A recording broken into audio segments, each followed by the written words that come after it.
This beautiful setting was once the site of a coal strip mine. Look around. Trees are thriving. We've established a renewed forest. Not only is the appearance of the land improved, but its ecological health also benefits. So why am I talking about coal strip mines, or as we now call them, surface mines, and forests? What do they have to do with one another? Prior to 1977, there were many state regulations concerning coal mining, but no federal law. Some coal companies abandoned the land or left it in an unstable condition rather than plant trees to reestablish the forest. Federal lawmakers stepped in to set up guidelines so that all coal companies had rules to follow for mining. They called the rules the Surface Mining Control and Reclamation Act of 1977, or for short, SMCRA. So how does that affect you and me, and what does it have to do with this forest? This area was a surface mine. Trees were planted in the 1960s, before the implementation of SMCRA. It was not graded before the trees were planted. It is indistinguishable from a natural forest. Trees benefit us by holding the soil from erosion and removing carbon dioxide from the air. Trees provide wildlife habitat. Trees help conserve water resources. They also provide economic benefits. Trees provide income from high-quality timber, like this forest. This offers substantial revenue for landowners and jobs for local residents. Trees are a renewable resource. Fixing the problem of stability was on the minds of the regulatory enforcers as they interpreted the new law, SMCRA. They told the mining companies to compact the soil and then plant trees. What everyone discovered was that the trees do not grow in compacted soil. They generally just die. Unfortunately, in trying to fix an old problem of unstable hillsides, a new problem was created. That problem is, trees do not grow on compacted land. Well, all that is changing. Researchers have discovered ways to take the mine site and again return it to this glorious state of forest. Researchers from the University of Kentucky Departments of Forestry, Mining Engineering, and Biosystems and Agricultural Engineering, with support from Senator Mitch McConnell and Congressman Hal Rogers, have collaborated on research that is producing excellent results. Regulators now understand the importance of this work. Everyone is beginning to realize that planting trees on mined lands is crucial to the future of our environment. Well, it was pretty apparent that the reclamation required under the 1977 law was not working out very well. What was happening is the land was being packed down to the point where absolutely nothing could grow on it. So this important UK project, which I've tried to help fund by providing $4.5 million, has gone in there and loosened up that soil and demonstrated now pretty conclusively over the last 10 or so years that this soil can grow great hardwood trees of a variety of different types and be much more useful restored land through this reforestation project than has been the case with most of these abandoned mine sites over the years. Certainly one of the things we've come to recognize over the last 25 years as we've regulated coal mining under the Surface Mining Control and Reclamation Act and with the formation of the Office of Surface Mining is that with a strong emphasis on stability, which was a serious problem with all that had been going on, and in dealing with erosion and water control and the like, that we ended up doing some things that weren't necessarily the most productive in terms of reestablishing trees. Well, the forest industry employs over 30,000 people in Kentucky. It ranks third in manufacturing employment in the state and contributes about $4.5 billion annually to the economy of the state. For the past few years, I've secured $2.6 million for the UK vital reforestation research through the U.S. Forest Service. I think it's a very worthy cause. Certainly, if we were to look at the old shoot and shove strip mining that occurred in the 1950s and 60s, there were serious erosion problems and serious stability issues, stream damage that occurred from that. but that material on the downslope was great for growing trees. You know, the trees did fine, but it was the other problems that were associated with it, and I think we need to be careful that as we do things that will promote the growth of trees by reducing compaction, that we don't exacerbate the issues and problems related to stability and erosion. After SMACRA was put into place, the regulators were so concerned about making the mined hillside stable that they moved the pendulum from unstable land to over-compacted land for planting trees. When the 77 Reclamation Act was passed, the compaction of soil was so hard that the growth of trees was something that couldn't take place. We just had mostly grasslands as we do today. So I think the regrowing of our forest is something that's very important to Kentucky and all of Appalachia. Vast expansions of poor grasslands were created in areas that were once forests.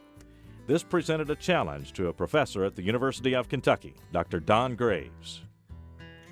Well, back years ago when they first really got into mining, I was sitting in my office one day and a person walked in and said, you know, we can't get anything to grow on mines anymore since we started mining, and can you help us? Well, that was a challenge right then, and we got told basically when I got started, well, that's a waste of effort. I don't know whether you should go out there and try that or not, because it's going to be a wasteland forever. But most of us don't believe that. We think that we can, since it started in trees, we feel like we can put it back into trees again for the future.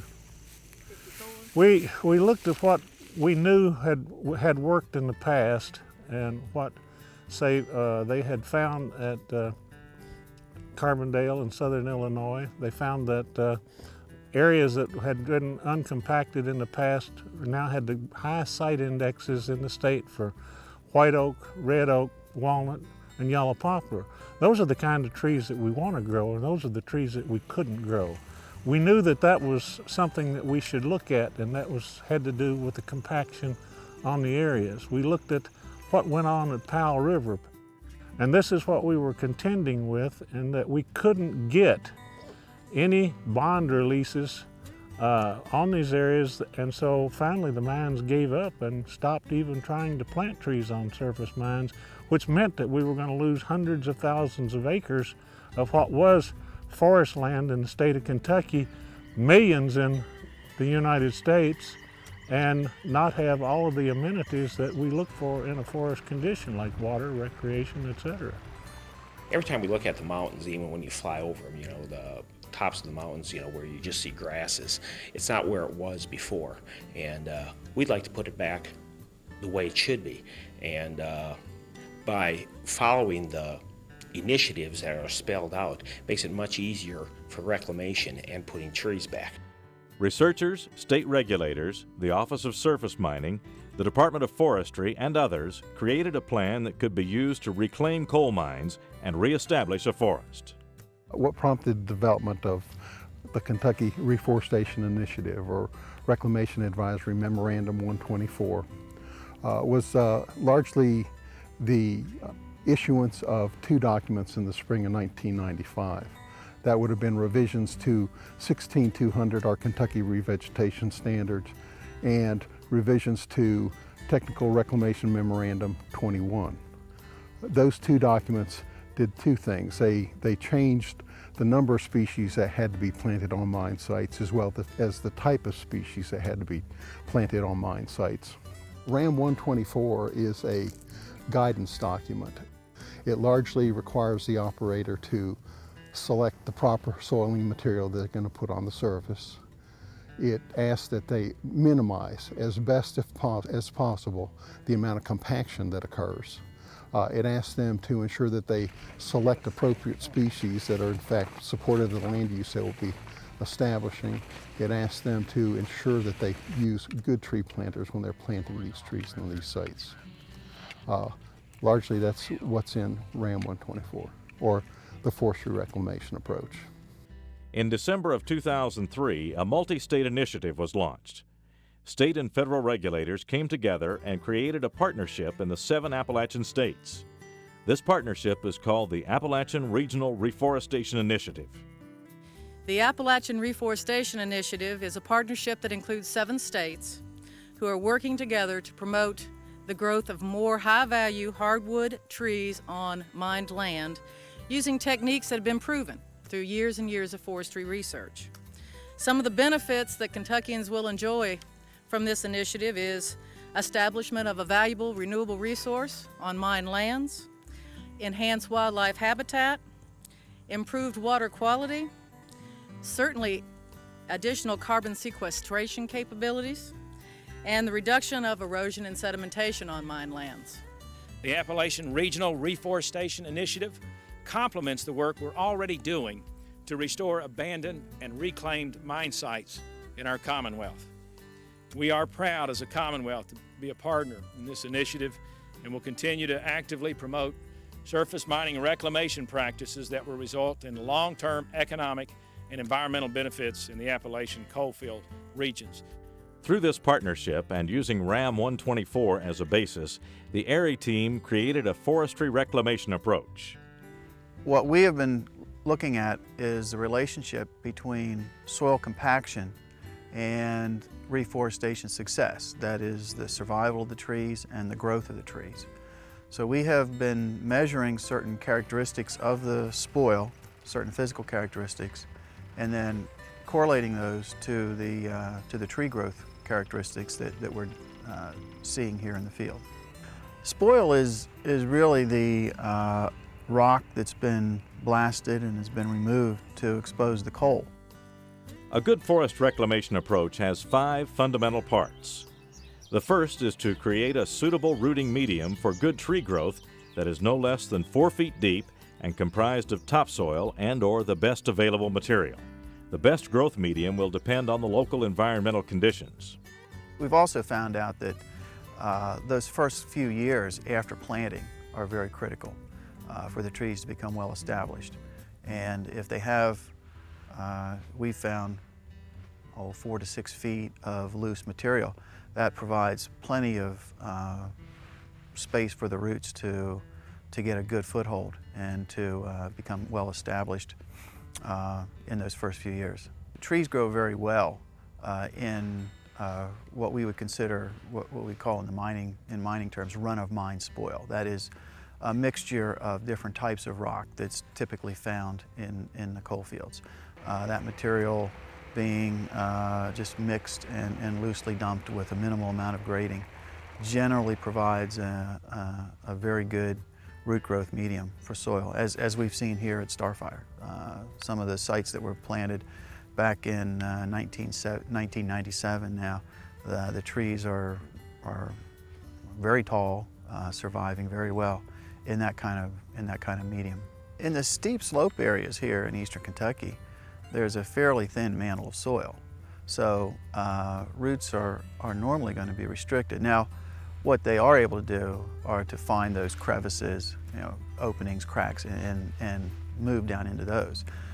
But typically, you do not have a thick layer of soil in this area. So it's the natural conditions, although supports trees very well, are not the ideal conditions you would pick if you were going to construct a forest.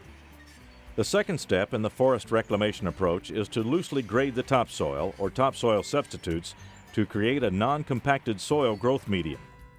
There's very little topsoil in this area, so we're primarily covering the area with spoil and then preparing that as a seedbed or as a root growth medium for the trees that are planted here. No rubber tire equipment should be used during final grading. Final grading of spoil material should be accomplished with only 1 or 2 passes of a dozer. This low compaction technique will actually reduce erosion, provide enhanced water infiltration, and restore the hydrologic balance. So when we have rainfall, the water goes into these small puddles, and we have hundreds of these that are being formed, and then the water infiltrates into the ground. So we don't have surface runoff, and if we don't have surface runoff, we don't have flooding problems. Same sort of thing for erosion. We see it's a very, very rocky surface, and so when we have rainfall, that rock will dissipate the energy of the rainfall, so we don't have a lot of erosion, and that sediment does moves basically from these small ridges to these puddles that are sitting all over this site. As you can see, we have very rough terrain here. Some people might just describe it as a pile of rocks. Some might say it's a moonscape. But we need the loose spoil like this so we can get the infiltration and we can get moisture for our trees. 10 years from now, the spoil will break down and become soil and start looking much more like a mountainous terrain like we usually see in eastern Kentucky. Dr. Lee Todd, president of the University of Kentucky, has firsthand knowledge of the research conducted by UK at the Starfire Reforestation Project. And one of the most memorable experiences that I had in my first year in office was visiting Robinson Forest and being taken up into an area where they were doing some experiments. It's one of the most visual experiments that I've ever seen, Governor, where they had a very high level of compaction and they modified the level of compaction as it went to the right, and the trees on the compacted area were about that tall, and as you went to the right they got bigger and bigger, and it was a clear indication that there was some good research going on. This low compaction technique allows trees to achieve good root penetration. The research has shown that reduced compaction rates result in superior tree survival and growth rates. Typically, I think seedling survival is going to be around 70% on average from year to year. Some years we get around 85, 90, other years it's 60, 70. In the compacted cells, the seedling's average survival rate is 22%. The average diameter at ground is 6 centimeters in the uncompacted cells, compared to the average diameter of 2.3 centimeters in the compacted cells. This dramatic growth rate occurs in all species of trees as long as they are planted in non-compacted soil. What can you change about a mined site that's already been compacted, like this, in order to achieve a result like this? What we found is the less compaction, the better the trees grow. Now, in cases where compaction has already occurred, some lands that have already been reclaimed following what was thought to be the best practice at the time, we found that if we go back and rip those areas, we can improve the physical characteristics and nearly approach the same levels of reforestation success as we would have on totally on compacted ground. But by far the best way is not to compact it in the first place.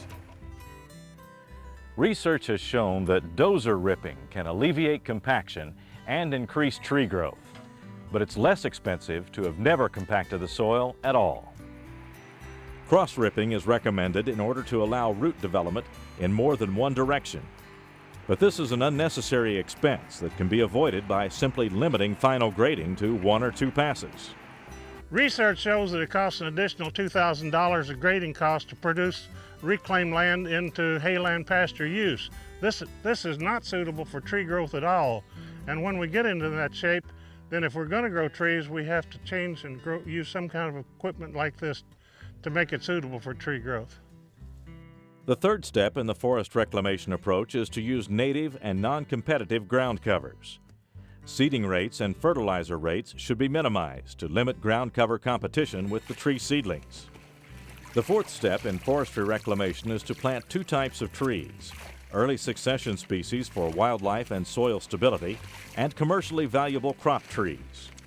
In 5 years, the hardwoods will probably be 3 to 5 feet tall. Some seedlings like ash or poplar on a productive site could be 6 to 7 feet tall. The pines will be about the same height.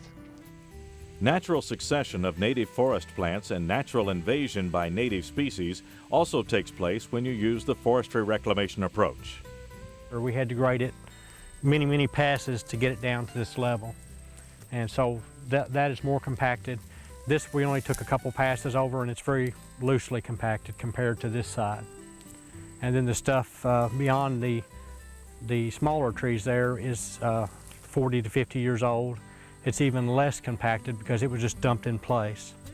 And seems that the loose compacted material makes optimum growing conditions for trees. The fifth and final step is to use proper tree planting techniques. The tree planters will take the seedlings out of seedling bags, and I will give them a mix of seedlings, so they'll have maybe 5 to 7 different species in their planting bag. And they will randomly pull these seedlings out of their bag to try to create a more natural look out on the planting site. The tree planter is going to carry probably 300 to 400 seedlings in its pack. The seedlings are about 12 to 18 inches tall, maybe 5/16 in diameter. And the tree planter will plant maybe 1,000 seedlings a day, working 9 hours a day. The method that we use to plant the seedlings is with a hodad, and it's a mattock-like tool, and you're going to swing it in the ground and make a hole about 10, 11 inches deep and slip the seedling in there to get the root in straight and close the hole up tight and step behind it. The way we plant is we pull the seedlings out of the bag, and typically the roots are around 9 to 10 inches long, and we'll plant them just the way they come. Another problem that tree planters, some tree planting contractors have, is that they don't plant the root straight in the ground. They'll plant it in an L shape or a J, and so you don't get your planting depth, and you have poor survival that way. These are the steps to prepare the land to grow quality hardwood trees. But we also need good water infiltration to reestablish a forest. The University of Kentucky is also doing research on this. What we're looking at is an experiment to measure how much water infiltrates or seeps through these test cells and how fast that water comes out. We're also measuring water quality so we can know what's in the water itself for potential use in future projects that might be related to habitat. Dr. Chris Barton is doing research on stream restoration. Part of the restoration project on the mine site is to look at not only getting trees reestablished and reestablishing the stream systems on those sites, but do it in a fashion that mimics the natural system. This is an example behind me of an undisturbed system that has not been mined, and we try to examine the conditions of this forest and mimic that on the mine site. So not only are we putting trees back on the mines, but we're trying to reestablish the function of that forest, reestablish the habitat, and also we're trying to reestablish the function and the habitat of the stream system itself. But it'll also provide some benefit to the people in the area due to improved water quality, potentially reducing the flooding that occurs on these sites, and also providing a long-term end use of this land with respect to recreational areas and wildlife habitat. So this project at Benton Mountain, it ties into other projects, for example, stream restoration type projects where we want to go back and look at recreating a stream because we need to know how much water's coming out and how fast that water comes out so we can decide how big that stream should be. Also for habitat, we want to know what's in the water because that's going to affect the bugs and the fish that will live in the stream. When you have recreated a good water system and planted a forest, then you have created a new habitat for wildlife. The Rocky Mountain Elk Foundation sees this as another opportunity to create better wildlife habitat in East Kentucky, across all of coal country, but with the elk herd in Kentucky, 4,500 animals. Our radio telemetry data shows us that they spend a lot of time on reclaimed mine lands, and by using these techniques that this initiative promotes, can create better habitat for elk, but a lot of other wildlife too, grouse, deer, turkeys. A lot of songbirds will benefit from this type of work. Trees are also a consumer of carbon, and you can also start looking at carbon sequestration because power plants generate a lot of CO2. This takes the carbon out of the air and stores it in the trees. Our economic benefits are, with proper management, timber values should increase. Taxes can be reduced for landowners if they use land in these ways. Having more forest land can enhance and create more tourism, outdoor recreational activities. Reforestation provides an economically viable post-mining land use option for landowners and mining companies. That it also not only brings back the forest in Kentucky for the future, but I think it also helps build a strong economy by being able to grow the hardwoods that we're going to be able to grow in the looser compacted soils. So I think it's a very important initiative not only to the mining industry but also for the environmental community and all of those that are involved, and especially the economy of eastern and western Kentucky. It should be conducive for some of the tourism emphasis that the state would like to have in the particularly in eastern Kentucky. It seems like I've heard more about that as some possibilities better landscape after mining has got to be more appealing to attract tourists, new industries into the region. And eventually I think it'll enhance the timbering industry of eastern Kentucky if we can get trees that are grow well more quickly than we've had in the past on these mine sites. That's got to have a positive economic influence. The Commonwealth of Kentucky and the nation need coal energy. Over 50% of all electricity in the U.S. is generated by coal.